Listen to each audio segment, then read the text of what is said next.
like to leave it on and leading up to it so they can, and that way they can like fade in. Because I was trying to fade in dead spot. So they can like, make it, because they're gonna like, cut the first section and then make it like more, they can like fade out to this screen and then you just shadow in the background.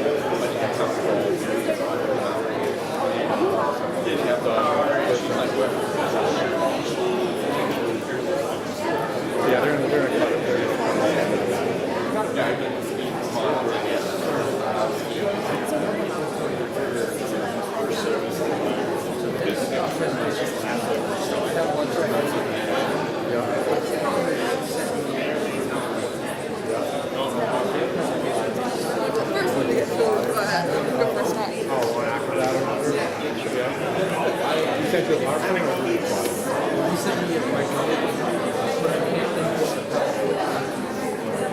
No, do you have PowerPoint on this? Yeah. You can probably just do it in PowerPoint. Is he No, just open it in PowerPoint. Well,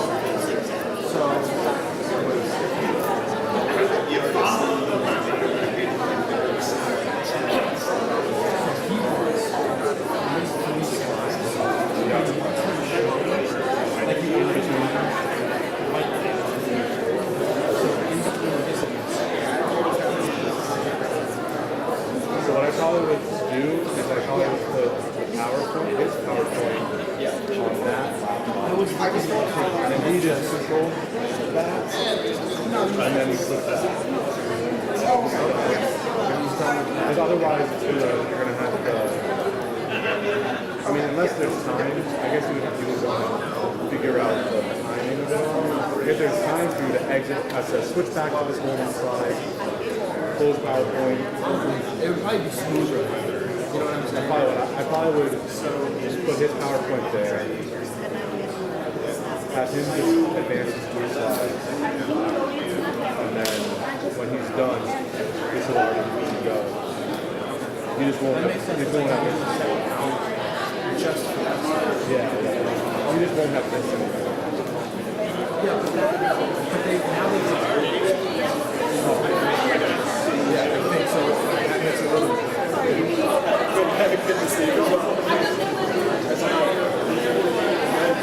Yeah, maybe you need to see yourself.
We've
got about 5 minutes, everyone, until we start again.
If I could ask everyone to make their way back, that would be great so we can get the next part of the program started.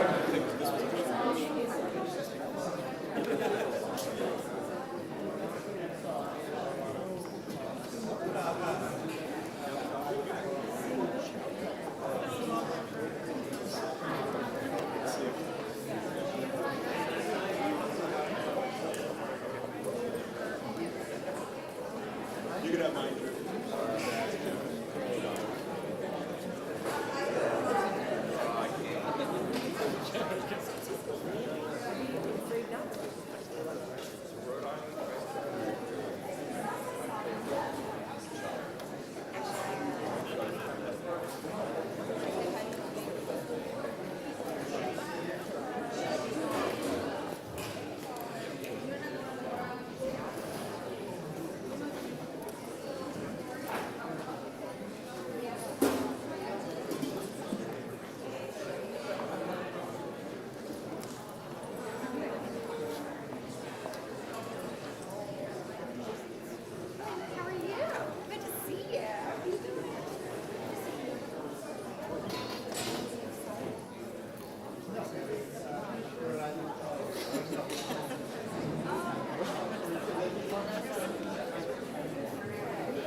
doing live transmission? No. No. just Oh, because recording. it shows. It shows like live in the agenda, like when they were. Oh. It seems like it. It's like a red. I'm like, oh my god. It's because I was passing by. I'm like, oh my god, my face is gonna be there. That's why I wanted to know. Like, is it live or not? It's just recording. Oh, okay. I think they're gonna upload it after. Yeah. Okay.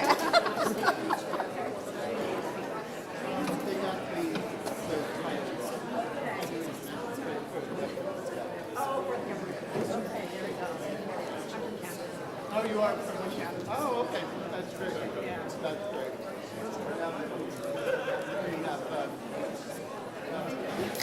I think the Nova Scotia transmission is co-located whereas we have a separate office. Yep, exactly. Yep. Yeah, I know Aaron well. Aaron is a local. If everyone would take a seat, we are definitely ready to get started. Just like myself, I'm not a Quebecer. Yep. Okay, so welcome back, everybody. Our next panel is focused on artificial intelligence. It's no longer the next best thing. It's a present-day force transforming the way global trade operates. From predicting demand patterns and optimizing shipping routes to automating customs documentation and identifying new market opportunities, AI is unlocking unprecedented efficiency and insight across the supply chain, as we heard from several folks this morning. To lead this panel, please welcome Lori White, President of the Greater Providence Chamber of Commerce, and our other panelists, Kevin Ritchie, Partner, Citron Cooperman, and David Thomas, Executive Director, The Pier. Welcome.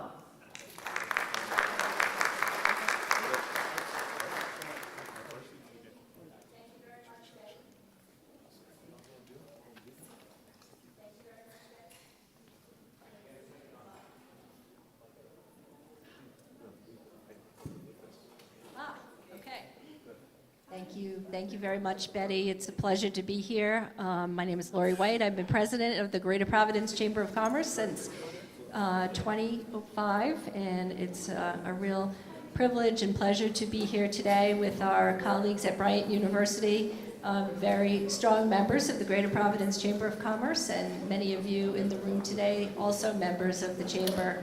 I'm thrilled to be able to participate in the Global Summit once again, and to hear from our distinguished panel about such an important topic.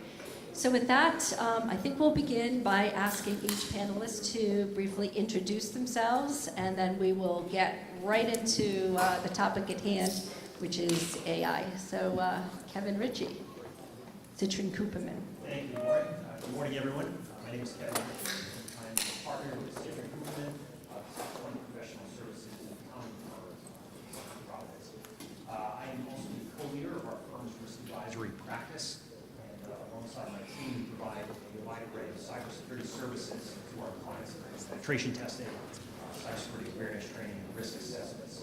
We're also a qualified security assessor company, so we're able to help our clients keep their goals with PCI DSS compliance, as well as CMMC and HIPAA. It's great to be back here at Bryant University, where I graduated in 1994. Although the bursar's office, just so you know, is I have a library book that is 31 years overdue, and campus security is not going to leave until so long. So, that aside, it's an absolute honor to be on such an esteemed panel, and I look forward to sharing my perspectives on this incredibly important topic. David Thomas. So good morning, my name is David Thomas. I'm Executive Director of the PIR, which is a living lab in supply chain logistics, physically located on Canada's East Coast in Halifax, Nova Scotia. I do appreciate the invitation to be here today. It's my first time in Rhode Island, hopefully not my last time, so I appreciate all the hospitality that I've received while I've been here. Just briefly, when I talk about a living lab, that is a new term to some people. What that means for us is that we test and demonstrate new technologies in our industry that have not yet been commercialized, but are ready for testing and deployment in the real world. So our intention is to partner up innovators and entrepreneurs with end users and customers, bend things, break things, put them back together. And when we put them back together, hopefully they're stronger, they're better suited to our industry. And it allows us to be much more proactive as a supply chain on knowing which technologies are ready for adoption and knowing which technologies are not yet ready for prime time. And being a supply chain logistics living lab is quite unique. We were first in Canada. We were the only one in North America that combined a workforce development function in what we did. Thank you very much. So let's, before we bring the lens out, let's start small with each of you, Kevin and David. Let's talk specifically about how you are using AI today, presently, in your operations. Get really specific for us on how it's being deployed. So AI, of course, has been tremendously valuable to employees at Citric Cooperman, really supercharging our productivity. It's also allowed us to level up our capabilities to empower our clients. We use tools such as Microsoft Fabric, Power BI, Power Automate to develop some incredible solutions for our clients, including the ability to simplify revenue cycles and analyze market trends and automate lead intakes and so on and so forth, really limited only by our imaginations and creativity. Closer to home for our cybersecurity team, a lot of our tools are now incorporating AI into those tools. So we now have capabilities that were only dreamt of just a short period of time ago. For example, we now have some penetration testing tools that really help us analyze the data to figure out which of the vulnerabilities can be exploitable over the next 28 days. So it helps us to really focus in on our remediation recommendations. Yeah. So I love the word specific. I'm a very practical person, and we've within the supply chain at Port of Halifax, the earliest sort of AI product that I can find we were developing, testing, was back in about 2017, and there were a number of challenges. Things like the cost and the development cycle on developing the tools, the maintenance of the tool, and very much that the organizations using it weren't set up a digital framework to feed the AI models properly. Many of our partners or many of the companies in the supply chain did not have the data quality to make an AI successful. You put garbage in, you get garbage out. And so really where we've started to see success is over the last 2 to 3 years in some specific applications of AI. And it was fascinating listening to Pangaea because their experience is similar to ours. One of the most successful that we have had is on mid-ocean forecasting. So things like sea state, wind speed, wind direction, wave period, all of that is really vital to the supply chain because it's about predictability. Predictability for pilots and tugs bringing vessels into ports. Predictability on the shipping corridor that they're going to use and how quickly they can sail, either slowing down or speeding up to avoid weather. And so we've been working with a company out of the west coast of Canada called Marine Labs, and they've been very, very effective, more so than any other forecasting tool that we have tried, at giving us 72 to 96 hours of accurate forecasting in advance. And for the supply chain, that predictability is incredible, because it also allows you to use the assets that you have to be more efficient. Over the last year and a half, we've also had a lot of success with machine vision. So we've been using AI and machine vision for increasing safety of terminals and at port properties. Being able to identify unsafe behaviors, baseline the scope of the problem, and we even have the intention of simulating our forecast sort of fixes for some of the unsafe behaviors that we see, trialing them in a virtual environment before we change where the infrastructure is and how it works. The other one that we've sort of seen a lot of success with is on the entrepreneur and innovator side. Those developing software solutions, the best companies are using AI to supercharge their product development. We had one of our companies talking to us recently, and they used to go through and they'd say, we've got 5 products in our development cycle, we can only do 2. Their developers are now using AI tools, and they're doing all 5. And for them, it's a competitive advantage. They're deploying what the customer needs much, much more quickly because they have the skills and staff to get those products out the door. But it's not all rosy. We have not had a lot of success with optimization yet, and part of that is the data doesn't exist for that optimization to be effective. You need to know the operational constraints that you exist with to be able to optimize, and we don't see that there's enough of that yet in parts of the supply chain. And then the other piece of it as well is that the supply chain still depends on physical assets, cranes, pickers, hostlers. It depends on people moving equipment around. And the predictability in the supply chain, you can only optimize it so far around what you've got. So AI can help, but there is still an element of, for efficiency's sake, needing to protect yourself from supply chain shocks. You know, things that we see like trade friction, people stockpiling inventory. You can't get around all of that with AI. You can still only move so many containers at one time. And sort of going from a boom and bust creates a lot of challenges that AI can only partly solve. So maybe at this point, just to calibrate where we are with all of you, by a show of hands, and certainly you don't have to participate if you don't want to, but could we see who in the room believes that they've made a substantial investment already in AI tools? Where are we on the continuum? So substantial investment. Yeah, that's pretty much what I generally see, and I think that's fantastic. So let's maybe, if we could, peel it back all the way to sort of the beginning. And Kevin, you alluded to this a moment ago with your clients at Citrin Cooperman. I think you would be the first to correct me to say, before you do anything, check to make sure you have a technology policy, an AI policy in place. First and foremost, that's a default requisite for most companies, right?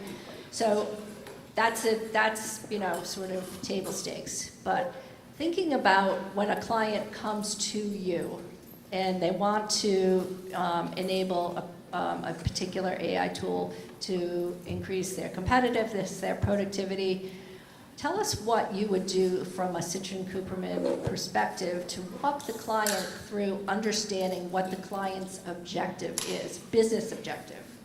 Okay, so what is the client's business objective, why, and then from that perspective, how do you go about creating a set of tools that would help the client get nearer to achieving that objective? Yeah, and that's a great point. You want to make sure that the client goes ahead long before you begin bring the solution to get all the leadership team in the room and everyone is comfortable and in agreement with the direction you're heading. Again, you touched on this, Lori. Apologies for kind of harping on this again, but security is critically important. If you're using a tool from a third-party provider, for example, we'll probably touch on this a little bit later, but even the more basic tools that are somewhat ubiquitous in the market, at what point in the discussion or in the implementation would the notion of really got to pay attention to the security aspects of it? Where does that come, considering everybody probably is happy to take a look at what, Anthropic, Claude, ChatGPT, et cetera? Yeah, it's a foundational piece of making that decision. So even before that, right? 100%. Okay. That's an amazing point, though, right? And a lot of people, they're very excited about all the bells and whistles and incredible productivity gains that AI can provide, but security is a really great piece of design. What would you do with a client that came to you and actually wanted to begin a thought process on how to find the right tool? What sort of business steps beyond the security and beyond the technical aspects, how would you isolate the business case for them? Yeah, so again, you want to just get that team and everyone being in the room there and kind of basically looking at what procedures are in place right now, what they're trying to replace, and basically make it more streamlined, if you will, and then break it down into the smaller components and things built into that. You mentioned another point which I've seen to be really important as well, which is executive leadership buy-in. And the concept that, okay, we're not just going to leave AI for the techies, you know. It's something that must come from the top to set the standard, to set the level of professionalism, and to set the, you know, the true business objective, and that those at the top need to be equally schooled. They don't have to, you know coding backwards and forwards, but to be able to really embed that into the fabric of the company. The very top leadership must be engaged and brought into the process early. Well said.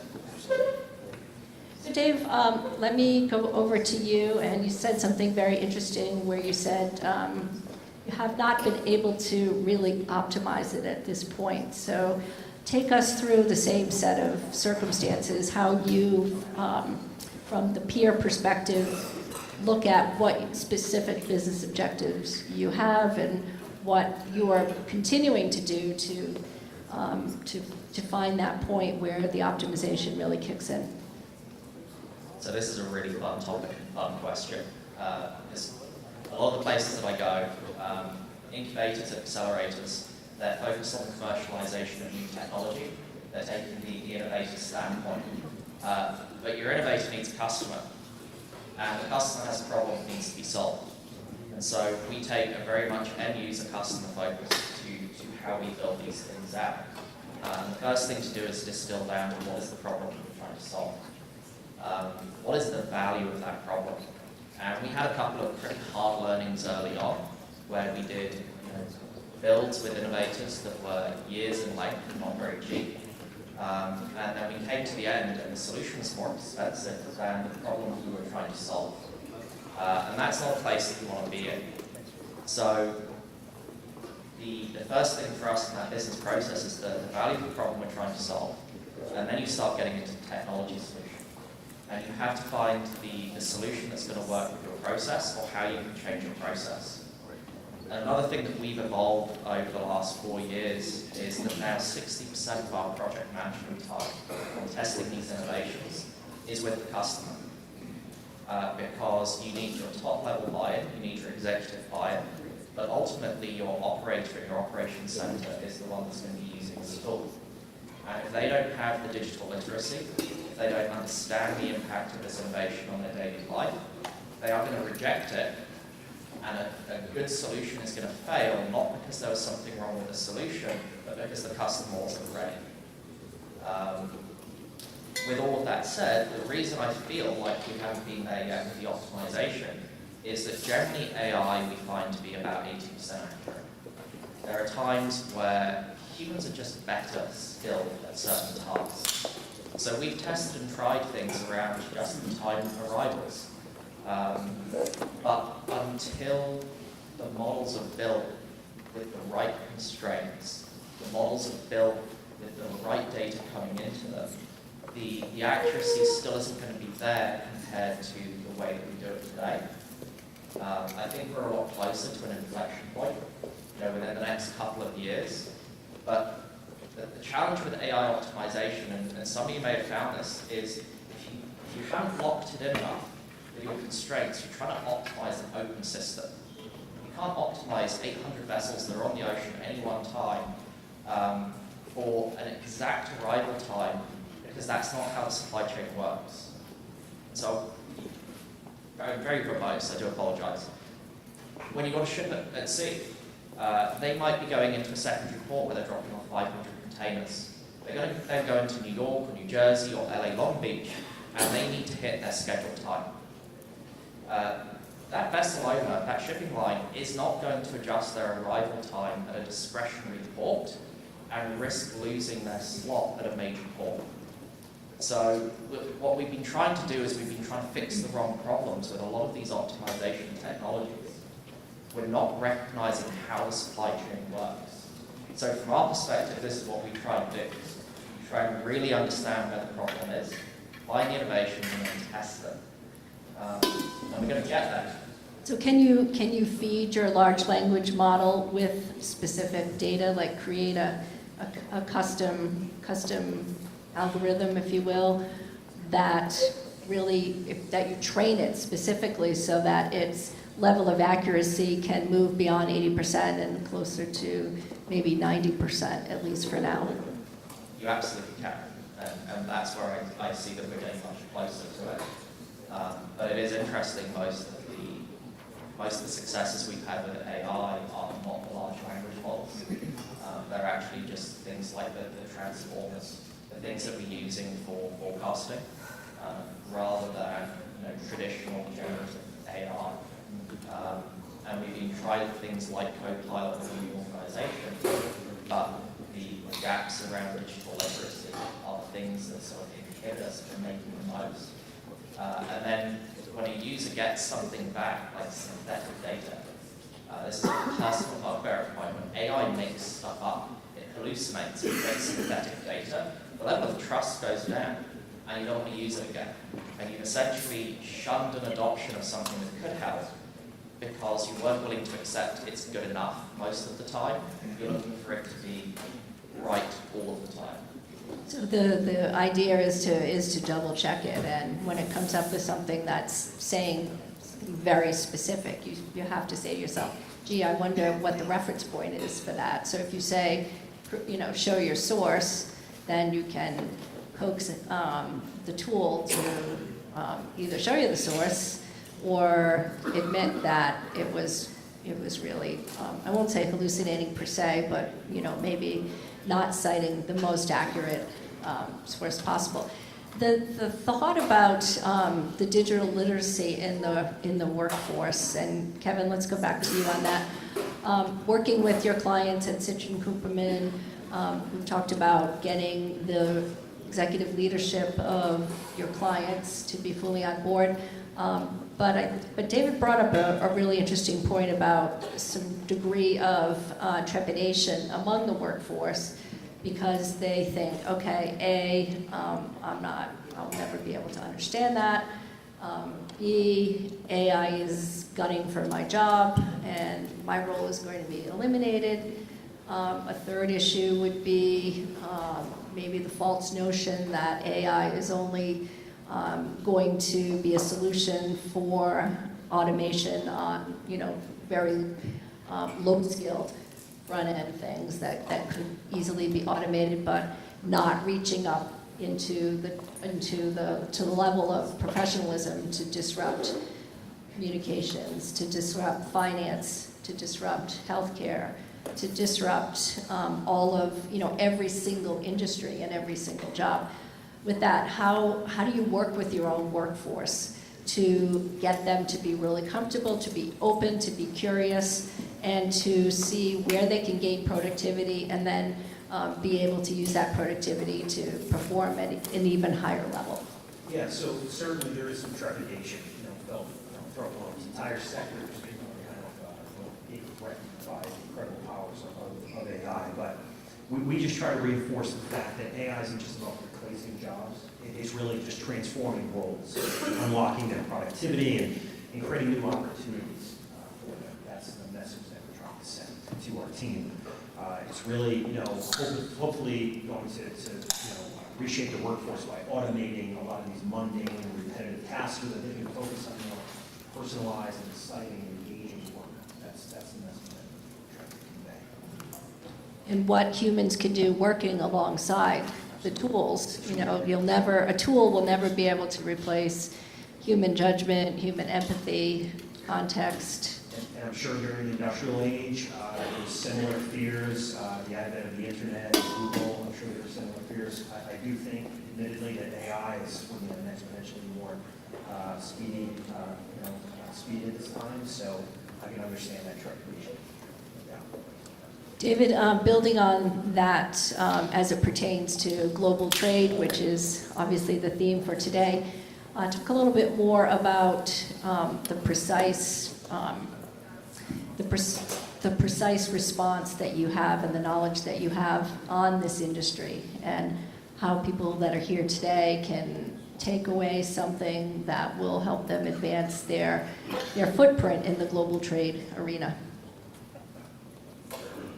That is a fascinating question, and this is where I say I'm a generalist. I've worked in economic development, I now work in formulation, And one of the things that I've discovered through my career working with the experts is the need for co-creation. So this is a workforce development angle that we take, but it's also an approach that we take to be able to find problems worth solving. Being able to partner, as an example, with a university or a post-secondary institute, being able to bring post-secondary students into your projects, partnered up with those that have lived experience in the industry and in the problems that they're trying to solve, you end up with new solutions and an increased workforce capacity for solving those problems. And so for us, one of the things that we see as absolutely critical, we use the word sustainability.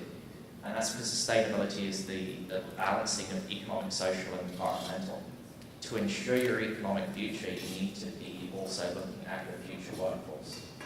And that future workforce is 80% of it is your workforce today, and 20% of it is students who are in your local institutions.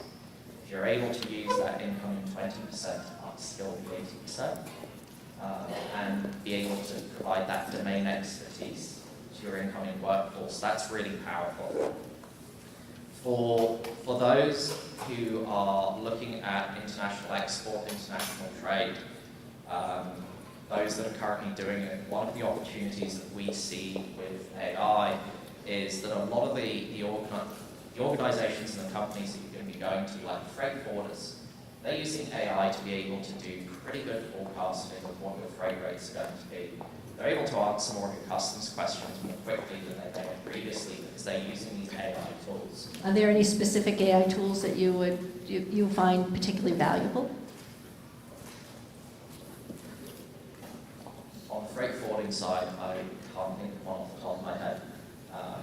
We work with a number of different international freight forwarders who've been building them in. And what we've heard from the customers is that it's reducing that barrier to trade in terms of, for a small business, the first few times they've been through it, things like filling out the paperwork correctly. We heard from, I think it was the talent company. That's absolutely critical, and being able to have AI support you in that process does reduce the barriers to trade when you might see other barriers increasing. Kevin, back to you. Individuals in the room today, businesses that may be experimenting and thinking about really amping up their participation in the international trade market, what do they need to do to, as a first couple of steps from your perspective? Yeah, so sharing data across borders, things of that nature. Yeah, AI systems can, certainly can help, supercharge that process, but really there are some significant risks that are going to get introduced, when you bring AI into that international market. For example, making sure that you're meeting the regulatory compliance requirements of the countries you're dealing with, such as GDPR, for example, making sure that you're using encryption during that transfer of data and securing, again, making sure that information is secure across borders. So you really just want to make sure that you're safeguarding your intellectual property if you're dealing with international business, and that the companies that you're dealing with, have really strong compliance standards. It's ISO 27001, for example. But you want to make sure everything is locked down using AI, because otherwise that data could potentially slip out of your control, and that can lead to some significant issues there. Can you share a couple of examples of things that you've had to unravel for some companies? Yeah, without betraying too much of their confidence, but yeah, more on the security side is what we're dealing with. Is companies. I'll give you some examples here. The companies are dealing with the challenges of, for example, data poisoning. Unfortunately, this is when the large language models that you're using for your AI solution can basically be sabotaged by outside parties, and they could inject information that is incorrect into that model. And for healthcare companies and companies that are really dependent on making important decisions based on that information, you can see how troubling that could be. What are the first couple of things that we need to be aware of in order to make ourselves feel comfortable that we have the right procedures in place? Not everybody has a data team of hundreds of people that are thinking about this morning, noon, and night, what would the average business person realistically want to do to get started on the right path? Yeah, so one step I would recommend when you're choosing that AI tool is reach out to the vendor and acquire a system and organization control or SOC report from them. That's going to go a long way towards really spelling out what security measures they put in place to protect your data. Within every SOC report is something called complementary user entity controls. That's really important. Just getting a SOC report, checking the box, that's nice. But you really want to take that deeper dive and go into those complementary user entity controls, because that's what's incumbent upon you using that AI tool, the controls that you need to satisfy. So again, very important that you're making sure you're completing that security handshake. I will say that the Greater Providence Chamber has been fortunate to work with Kevin and Citrin Cooperman on some of these issues, and Kevin brought this concept of verify the SOC report and credentials, and actually we didn't have a tremendous amount of familiarity with what Kevin was telling us to do until we went down and we started looking into it and chasing the vendor, etc. But this is a very, very basic process. So could you tell us a little bit more so that people can go back to their organizations and say, how to ask the vendor for the SOC report? Absolutely. So anyone who's not familiar with the SOC report, I'll provide just a quick 30-second overview. That's done by a third party, an independent party, to basically make sure that the proper security controls are in place. You can go beyond security. Some companies opt to also roll in, for example, privacy or data integrity. And it's not just AI tools, right? Correct. Every cloud-based tool out there, including AI. AI is critically important. You want to make sure you have Any that. kind of like association software. Absolutely. If you're dependent on anything where your data is hosted elsewhere, it's imperative that you go out and get that SOC report from them, especially with AI tools. So it's free to obtain. Just reach out to your vendor or sales team, and they'll be able to provide that to you. They come in a few different flavors. There's a SOC 1, which is dealing more with just financial controls, not very valuable for an AI tool. SOC 2 report is really what you want. And then within that, they come in two different flavors. There's a type 1 and a type 2. Whereas a type 1 is at a point in time, that's when those controls were tested. Whereas a type 2, those controls were tested over a period of time. So again, for AI, critically important gold standard would be a SOC 2 type 2. Again, read through that, get that from your vendor, and then make sure you're addressing the complementary user controls again, just to complete that security handshake with your vendor. And you also want to see it. You don't want to just be told that there is one. It says on their website they have a SOC report now. You want to make sure you get that. It's really good reading on a weekend with a glass of wine. I recommend it. Very important. So David, let's, before we open it up to questions from the room, what, if anything, scares you about where AI is going? And we won't even say, 20 years from now, let's talk about the next 12 months. What, if anything? So this one's really, really fun, and we were kind of joking about this last night because, my answer is pretty much everything. And, if I were to break it into a couple of categories, the first would be, and it might not be 12 months, it might be a little bit beyond 12 months, but all of our best practice at the moment is human in the loop. So you have to make sure that there is a human in the loop on the decision making. When you map out your process flow, where you have automation on pieces, there's going to be a human expert who is going to be looking at the output at some point and verifying it. Eventually, that is going to be slowing down the application of AI and what it can do. And so eventually, we need to get to a point, possibly, where we say, well, there's not actually a human in the loop. But then, how do we have the trust to get to that point where there is no human in the loop to make the most of productivity from AI? Are we going to have AI supervising AI? And so from my perspective, we will not see the full benefits until you can take the human out of some of the loop. But the idea of taking the human out of the loop terrifies me. And then the second component of this is just people. And I have an anecdote that I shared whereby an organization was going through an AI integration and pilot, and they opened it up to some of their staff. And because they only opened it up to some of the other staff wanted access. And so they started going out to those open source GPTs to be able to experiment with AI tools. And the risk that you have there is suddenly that you could have staff sharing sensitive information on public GPT that's helping retrain that public model, and now you have sensitive information that's out there in the world. And so being able to balance that, how do you deploy in a deliberate way, ensure that you have staff training, but your staff are already playing with this on their cell phones. They're already using these at home, and you hope that they're not using them at work unless you're allowing them to use them at work. But the open GPTs are a major, major security risk for your data. And they should be using those tools that, there's an instance that exists just for your organization or just for that function. So in the next 12 months, it would be how much more are you going to see of companies leaking data because of people? Because people don't always make the best decisions. Evan, you want to try that one? I do. I share David's trepidation here about some of the security concerns surrounding AI. For example, using an open GPT tool, Samsung is probably a great example there. The proprietary chip division, they used it to basically debug some of their very, very proprietary sensitive code. Unfortunately, that chatbot was subsequently hacked and that information became exposed. So again, you can see if your employees are putting in your customer information or any other proprietary information, as David alluded to, it can be used for retraining and come up in others' answers, or ChatGPT has been hacked a few times and that information can then be exposed from there.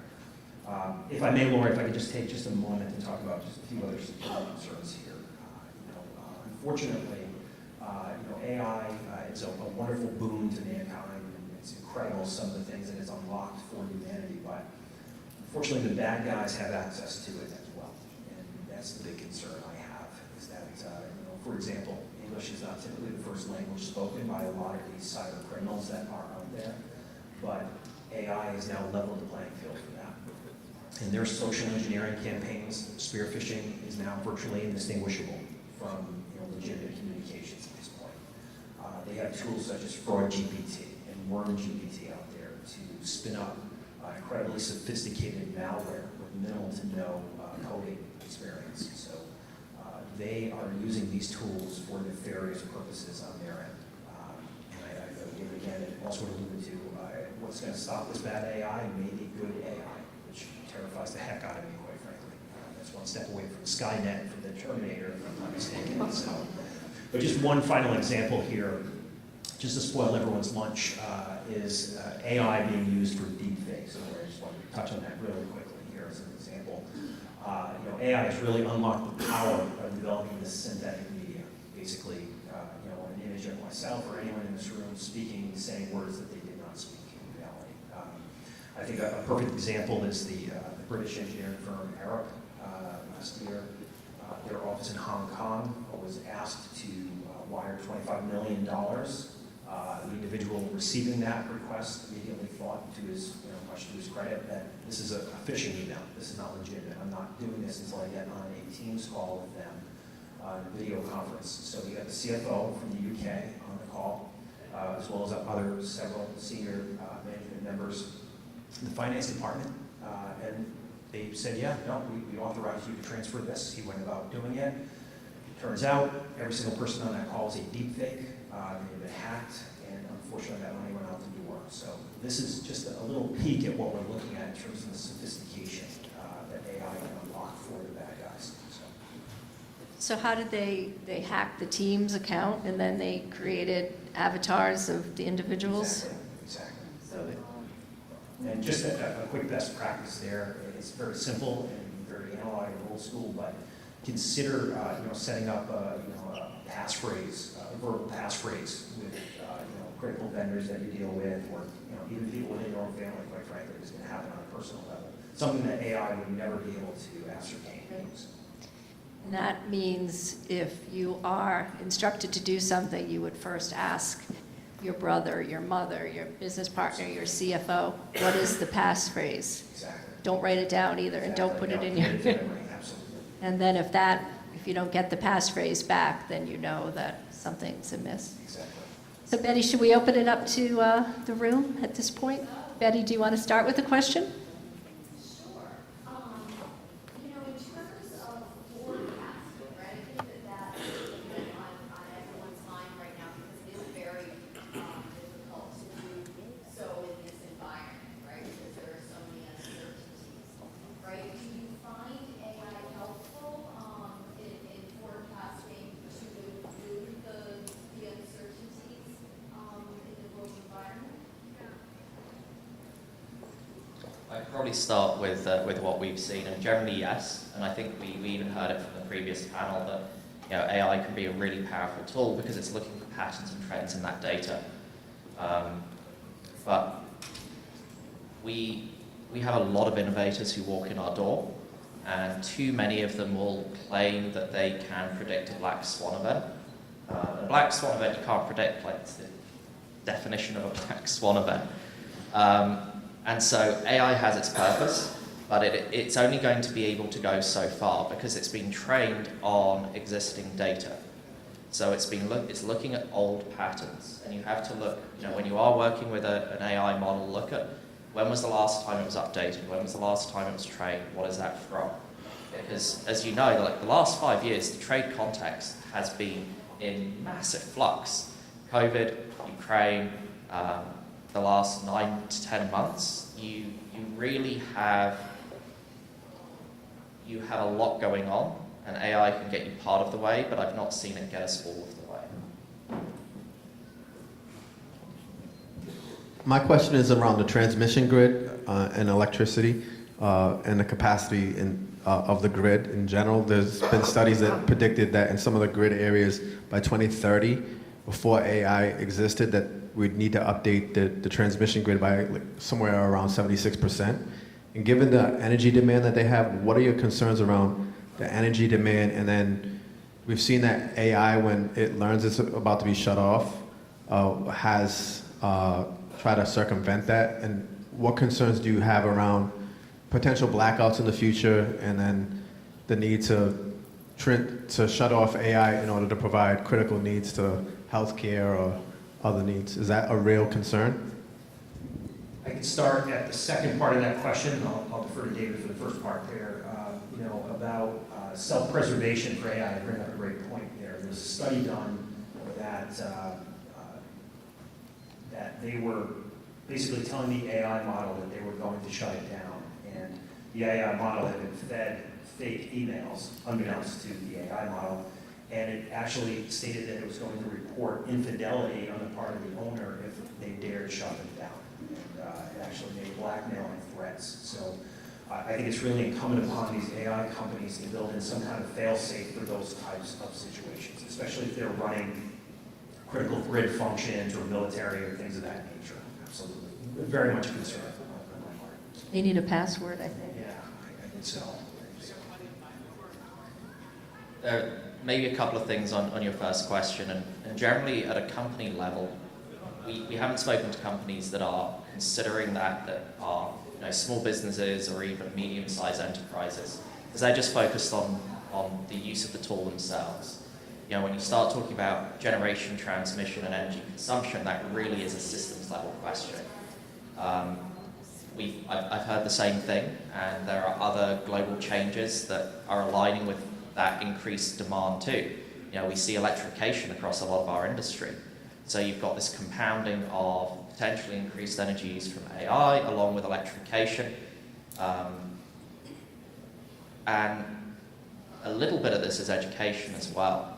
A behavior that we've noticed is that people are asking AI things that they should just be using a search engine for. The search engine is using a lot less energy to return that result than the AI-powered portion of it. And the other conversation that we've seen a lot in the last year is around reducing the energy consumption of AI. So actually optimizing within artificial intelligence. to reduce the energy requirement to return a result, and how much energy is needed for retraining. So some of the academics that we've worked with in computer science are now really focused on the sustainability of AI, because you don't want to get to a point where its demands are too high for the local infrastructure. And just to reiterate the amount of power, there are many of these AI companies purchasing nuclear facilities, just the power plants, basically power AI. And just the use of the words thank you and please within AI uses an untold number of gigawatts, believe it or not, of power consumption. So definitely a concern there. I'm tempted to say I can't do that, Dave. Anyway, this may be a little old school, but there was a time at least when if you had a substantial data set within your company, you could adapt machine learning, not go to open source. I guess I'm curious, is that still an option for a number of companies? Is it a little bit safer way to sort of leverage? So absolutely, and this is where we have a really, really fun project we're kicking off this month, which is using an existing data set that we have. So if I can set the context just for a second, we have a couple of bridges in our harbour. We have vessels that pass underneath. One of the operational constraints is called the air gap, the amount of space between the water and the underneath of that bridge. We measure it every 5 seconds using technology, and so we ensure that there is a safety margin. But predictability is really critical. And so the dynamics of a bridge, when it gets warmer, it will sag slightly. If there's lots of traffic on it, it will sag slightly. There's not only the tides, but there's also things like air pressure. There's oscillations in a harbour. There's the air pressure. There's if the winds are from the southeast, it drives water into the harbour. And so how do you create predictability in the supply chain? You need to be able to forecast. Traditionally, you would have gone out to an external firm to do some of this work. We're at an inflection point now where we're partnering with an academic partner called DeepSense. They are going to be helping us build an AI model that is cheap and fast and hopefully effective, that will be owned and maintained by the organization itself, the Port Authority. This, to me, really is a watershed, because now you're talking about things like port authorities with a staff of 100 owning and maintaining AI models. All of that data resides within our data integration hub, our instance. The AI model will sit within it, and nothing leaves. And this is what I think is really, really powerful for the small and medium-sized businesses, is you're able to accelerate your development because you're no longer needing to go out all the time with procurement. You can actually do some of this yourself. If you get the right people and you've got the right digital foundation, you can take 6 months off the development of a new product or a new tool. You can fix problems that have always niggled you, but they weren't worth fixing because they were too expensive and they'd take too long. We're looking at a 4-month project to provide a 96-hour forecast down to like centimetre accuracy on our air gap. And doing that with a post-secondary student, an academic institution, and a port authority. And that's really powerful. Like, that is a personal passion project of mine where I really see how small businesses can do that and replicate that within the way that they work. And AI becomes not just big multi-thousand people companies, but it's just small businesses driving productivity really, really quickly. And productivity is key.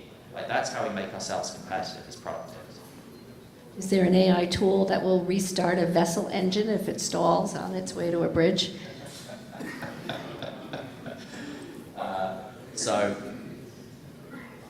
we are technology agnostic with what we work on. When you think about the problem that you're trying to solve, forecasting and simulation is critical there. So as an example, we go back and we simulate every year what happens in situations like that with things like tugs and pilots. So I know it's out of the bounds of AI, but when we start thinking about the problem we're trying to solve, you have to choose the right technology. And then you have to think about what is the worst thing that could happen and simulate what is the worst thing that could happen. And as an example, we have another project that is using machine vision. I was telling you earlier about this. Any object that breaks water in the harbour, it will categorise and identify and put it into a real-time 3D digital twin. We'll be able to see vessels that are off their predictable track almost immediately. That's not AI, it's machine vision, which some people class as AI. But again, it's a really interesting solving the problem that's in front of you rather than coming at it from a commercialization. Yes. Okay. Thanks, David, Kevin, and Laurie, for this thought-provoking discussion, and also appreciate that you're talking both about the predictive AI and generative AI. These days, AI discussion has become synonymous with generative AI, so really appreciate that wider discussion. And Kevin, Bryant Library reports to me, so we should talk. My question is, I think it's good for companies to ask the question about what is the business problem you're trying to solve before looking for AI tools. Many times those discussions change from business case to what is the business value and then ROI of those tools. And then given some of the discussions and questions you talked about the security piece, how do you set up an AI governance policy which also encourage experimentation, because we are still early in the AI journey. So have you helped the companies to set up an AI governance policy which supports the experimentations while understanding there are risks? Yeah, so what I would recommend is setting up some kind of sandboxed solution here that you have control over, that isn't really necessarily connected to the outside world, so that experimentation can take place safely. David alluded to this earlier about something I call shadow IT. When people are restricted from using a particular solution, they're going to go find other ways to get it, whether it's on their phone or using unauthorized ways. You really want to be very careful with that, because once people are using tools that are outside of your control, again, you can run into people posting sensitive information, or there are a lot of solutions out there that are spun up by these criminals to look like a facsimile of a trusted AI site, and lure you in, whether to harvest your credentials or to deploy malware in your system. So having that policy that you spoke about is critically important, combined with training, that people know what's at stake, what tools have been authorized, and what, to your point, what safe tools they can use to experiment and kind of see what they can come up with there. So again, having that policy is critically important for every company. Okay, so thank you, Lori. Thank you to Kevin and David. That was definitely interesting. I bet if you're going to stick around, you're going to get a lot more questions. So thank you very much for that. As you probably know, and you can probably smell, lunch is here. So for those of you who haven't had a chance to get something to eat, please help yourself. At 12:45, we will have Brian Quigley, a senior representative from the U.S. Department of State, who's here today to give us a read on the administration's priorities when it comes to economic development, global trade, and more. So help yourselves and stay tuned.